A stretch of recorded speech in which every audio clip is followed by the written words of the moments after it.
Hello people, thanks again for joining me. This is Stevo here, aka the Running Englishman. I'm your average running guy who's simply here to inspire you to be the best and fittest version of yourself. And trust me, if I can do it, and so can you. So today's video was something that was unplanned. This wasn't what I was meant to be doing, but it's something I need to get off my chest. Because since the start of August and middle of August, my times have started to stagnate and have now started to digress. I think I know what the reason for this is. I think I hopefully got a fix for it. But today I'm going to be bringing you the mistakes I've made in the last few weeks that have caused my times to go backwards. So don't go anywhere and let's tuck straight into it.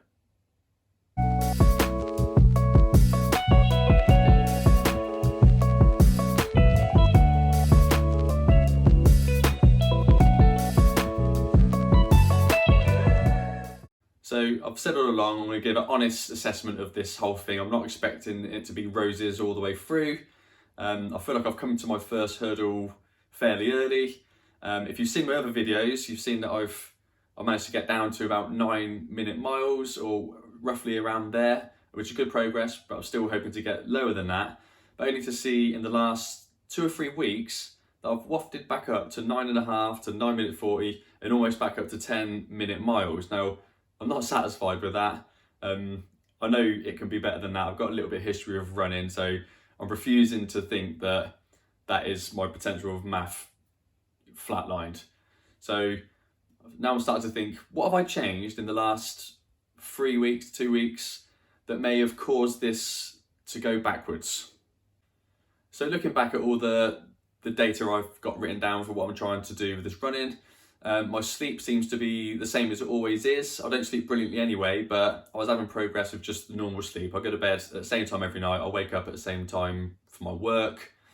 So I can't see that as being one of the factors that's made it go the other way. My nutrition, I haven't changed that whatsoever. I'm not 100% on the natural food. I do have the odd bit here and there, but I've definitely not started binging on the junk food and going against what I was doing before. So I can't see the nutrition also playing a part, even though it will if you change it to junk. But I haven't done that, so I can't really blame it on that. Daily stress makes a big difference. Nothing's changed there. My work goes fine. My home life's great. There's nothing extra stress that I've put onto my body that makes my MAF want to go the other way. But what I did notice when I went looking back on my running times is, I'm going to put a picture up on the screen now for you to have a look. If you look down the right hand side, I put the times on there of how long I was running. At the start, I was running for 1 hour and 5 minutes. I'd done that for quite a little while. Then I went to 1 hour and 15 when I was feeling comfortable, but I left a nice gap before I did that. And then I think I got a little bit overexcited and I started running for 1 hour and 25 minutes, but I definitely didn't leave enough time for me to add that extra time on, which is extra mileage and at the same time extra stress on my body. Now, it might be okay to add miles onto that, but I'm thinking that's one thing I have changed that might be causing the extra stress on my body and making my times go backwards. So it's not 100% that, but that's one thing that I have changed. So I've got a feeling that I left a too small a gap before I went from 1 hour and 15 to 1 hour and 25. And then I have to admit, I had to go back to my own advice, because what I'd done was going for 1 hour and 25 minutes, I neglected the warm-up. Like I say on all my videos, to make sure you warm up properly, and I always did warm up properly, but going out for 1 hour and 25 minutes, it feels like that's a lot of time running when you've got to do a 15-minute warm-up before. So I think I might have shortened that and not run for quite long enough, maybe 5 minutes or so.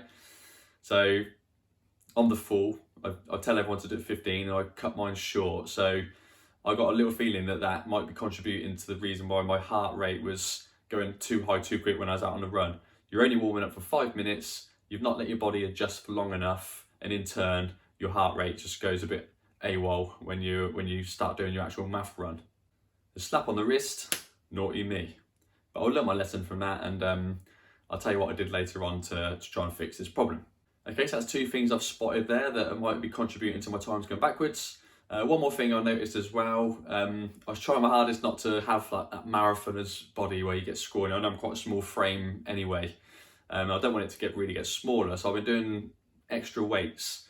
I don't do nothing excessive. I've got some dumbbells and some bits like that, and it's all basic.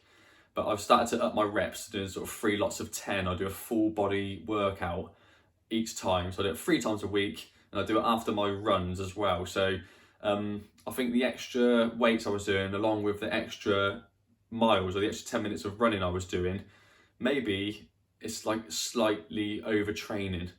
I don't know, but when I checked on my sleep data in the morning when I wake up, my resting heart rate had actually risen each day. When I look back now, my resting heart rate had risen by 5 or 6 each time. I always hang around sort of 50 on the resting heart rate. Now I'm sort of 55, 56, 57, so which is unusual. That's usually a sign that your body's just a little bit more stressed than what it was before. So maybe it's the weights and the running together, so we'll find out. So what did I do to fix this problem? I've only done 1 run since, and it's fairly obvious what I needed to do, so I cut back. So I adjusted my watch, my workout, to not run for an hour and 25 minutes. I changed it back to like an hour and 10 minutes. So it's a reasonable run time. And I set up also a warm-up workout where I'll go for 15 minutes, back to how I used to do it, trotting around nice and slow, starting as a fast walk and then going into a slight jog, keeping an eye on your heart rate the whole time. Get yourself up to like between 5 and 10 under your MAF, or even up to your MAF, it doesn't matter too much, but as long as you're getting around there nice and steady, and when your 15 minutes is up, start your workout and then start your MAF running. Instantly, I got back from my run yesterday, my time was back to 9:22, which is straight back into the zone where I was before it started going bellies up.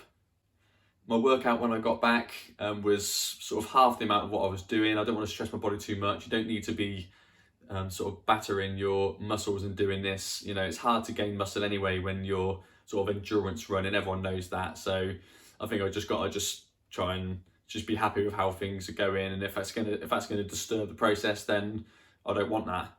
So I cut back the minutes that I was running. I cut back on the weights I was doing, and kept everything else the same, and saw instant results on that. At 9:22, I'm happy. I'm still looking to get beyond that, but this is actually going to be part 1 of this video because I've only done 1 run since, but it felt like it is like an instant fix. So I'll be updating on part 2 of this on my next runs, and I'll just do 2 or 3 runs and just see if it started going down again. And if so, then I'll know exactly what's caused the issue, and I'll just carry on. Every time I come to a little stumbling block, I'll work out what's changed, and it's all for educational purposes. It might be different for you, but this is my personal journey, I suppose, on that. And this is what's made things change for me. So part 2 will be coming up in 3 or 4 days' time when I've done a few more runs. If it continues to go downwards, then I know that I've found the problem that I caused myself, which is by doing a little bit too much too soon. I've got to stick by my own advice and say be patient and just give yourself plenty of time to adjust to your new distance or time or whatever you choose to do, and just let the process do its thing. You know, you're in it for the long haul. You don't need to be rushing it. Like if your time's going good, don't change anything too fast. Just keep going with it. But like I say, part 2 coming up. And if it's all going good, then we may carry on. So if you've had any issues with your running and anything that's made yours come to a halt, let me know. Might be something else I'm missing there, but that's the things I've spotted from my own personal running.